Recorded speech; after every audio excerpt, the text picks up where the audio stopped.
Hey guys, John here from learningguitarnow.com, and in this lesson I want to show you how to play kind of a rockin' slow blues. Play with a lot of attitude, in my opinion, is what I was striving for with this piece. So it's in the key of G. It's a 12/8 slow blues, and I tried to focus on, for one, using all 5 minor pentatonic positions in the key of G. Another thing is adding a lot of nuances that make your playing sound more alive, have a little bit of character and a lot of attitude. Adding those kind of nuances like that in slow blues will really make things to stand out, such as, certain types of vibrato, raking, bending, just little things in between just playing the notes. It's not that terribly difficult to play notes in a slow blues. It can be tremendously challenging to add that flavor that makes your phrases just sound more musical, like a singer, and just give it that attitude that everyone loves to hear in a slow blues. To get the tone for this lesson, I'm using this Murphy Lab Gibson Les Paul here. It's a 58 model, and I'm running it through a 66 Super Reverb, and for pedal, I'm using the JHS Charlie Brown. We'll go ahead and take a look at a portion of the lesson for free. And if you would like to gain access to the full lesson, the interactive tab, the backing track, guitar profile, and the Neural DSP Tone King preset, check out the All Access Pass, where there's numerous courses and lessons about teaching you how to play improvisational blues and slide guitar. Okay, let's go ahead and start the lesson. Okay, now I'm going to break this lesson down into 9 separate licks. We're in the key of G. It's a 12/8 slow blues. I'm using the bridge position of this Les Paul here. I've got the volume and the tone on 10. Just using my picking style for, more gain, less gain. The harder that you hit the strings, the way I got it set up, you get more gain with the Super Reverb. Striking a little bit lighter, you get a little bit less gain. Okay, let's go ahead and start with lick number 1. Sounds like this.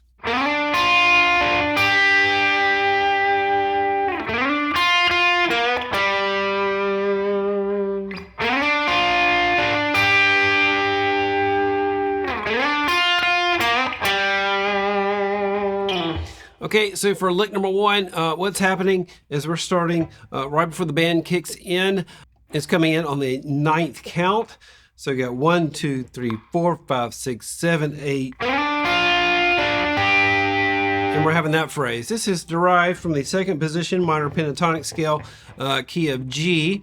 And we're just going into the 7th fret of the G string. And we're going to let everything ring out. So it sounds pretty mean for this slow, rocking, slow blues. It's kind of reminiscent of a Hoochie Coochie Man. You got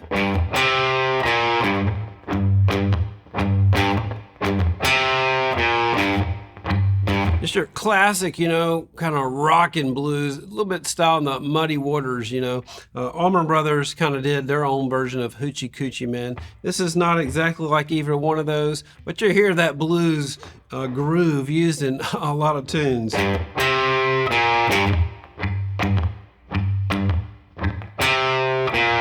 Pretty fun to play. And it's a lot of fun to play solos over as well, I think. So anyway, getting back to this lick number 1, we're going to let everything ring right here.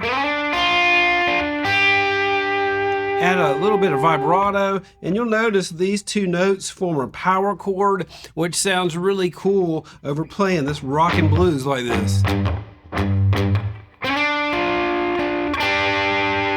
So these 2 notes, power chord, just these 2. And if you're playing like a power trio or something, stuff like this sounds great to fill up some space when playing a slow blues. So we got that lick. Pretty basic. Now we're just going to add this phrase. Taken from the 2nd position minor pentatonic scale. We're just going to bend that 8th fret here. into our root note G. And that's a cool thing to understand because that makes a great, this is actually a cool minor 7 arpeggio.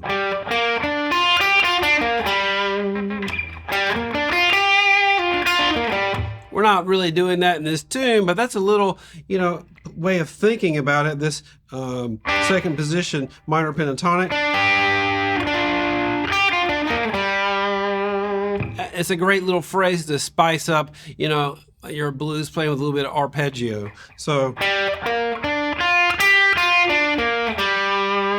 great position to play that in. You could do a lick like this. Sounds great over a slow blues. Always think about this. That sissy strut kind of move. Anyway, it's a great thing to know. And then, if you can learn that little phrase all over the fretboard, different positions, that kind of opens up that minor 7 arpeggio going up, back, down. 1, minor 3rd, 5, flat 7, root. So pretty sweet little phrase there. Learning arpeggios, adding some power chords to your slow blues. A lot of cool things you can take away from that. Okay, that's it for lick 1. Okay, lick 2 sounds like this.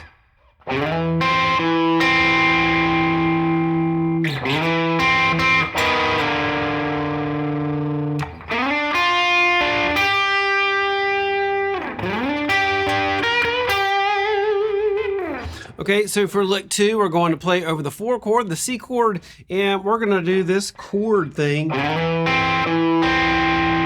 I think sounds really cool. You hear Warren Haynes doing stuff like that a lot. And it's just a C chord, but we're skipping that D string, playing note on our A and our G string. So that's just our major 3rd from C major chord. And then our root, our C note. Sounds really cool to do stuff like that. You have the regular C major chord like this. Now we're just gonna play the 3rd on the bottom of that chord. Like this. You don't really have to hit the major 3rd twice, that's where that is. So we just have this. And I'm eliminating the 5th and just having that little pattern right here sounds great. And then I'm just going to move that down 2 frets. I'm also plucking it with my thumb and my 2nd finger,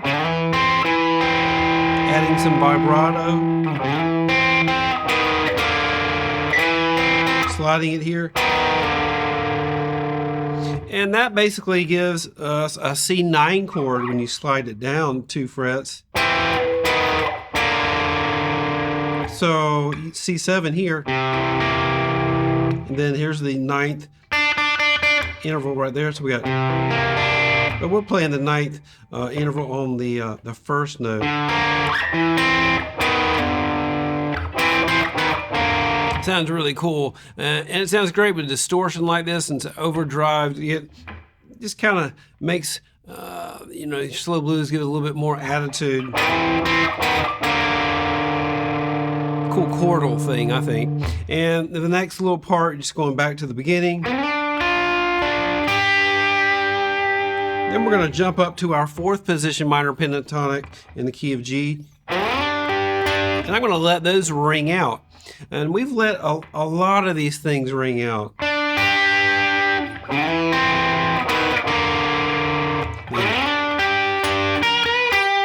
So you got a G major chord right here. If you're playing just like a trio blues, a lot of times it sounds good to add stuff like this in mixed with like single note lines, because you only got drums and bass. Adding some chordal type lead parts make it sound, fills up the sound a lot. So that's a G major chord. I'm just sliding in, pretty easy stuff here. Then I'm bending this Adding some heavy vibrato right there. I'm also using a Fender Heavy pick. I'm using the round side. It gets a little bit more of a round sound to me. Okay, so that is it for lick 2. Okay, well that does it for this lesson. Like I mentioned previously, if you want to gain access to the full lesson and all the other stuff that comes with it, check out the All Access Pass. Okay, see you next time.